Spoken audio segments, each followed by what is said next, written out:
Pemirsa, dua tersangka bobol ATM milik warga asing yang beraksi di sebuah minimarket kawasan Peti Tenget Kerobokan berhasil ditangkap petugas unit Satuan Reskrim Polsek Kuta Utara.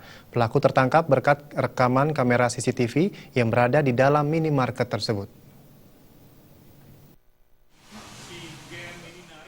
Dua tersangka adalah Gede Mertadana alias Udang usia 22 tahun asal Buleleng dan Muzamil Fadli usia 35 tahun warga Kasiman, Denpasar Timur. Polisi menangkap Udang di rumahnya di Buleleng, sementara Muzamil Fadli ditangkap di sebuah minimarket di Kuta. Mereka nekat menguras isi rekening milik bule, Nicola Jane asal Australia.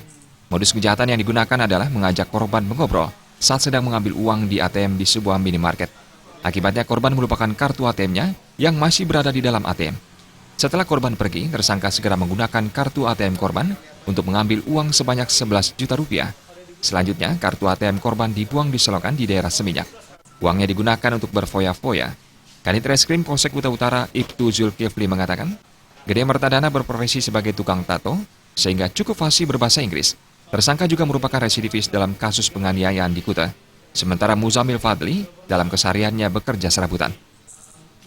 Mencari korban yang sudah setengah bayar, terutama warga negara asing, kemudian diajak ngobrol saat melakukan penarikan, sehingga mengalihkan perhatian dari korban. Jadi saat korban lalai, dia terlupa kalau kartunya itu masih ada di mesin ATM.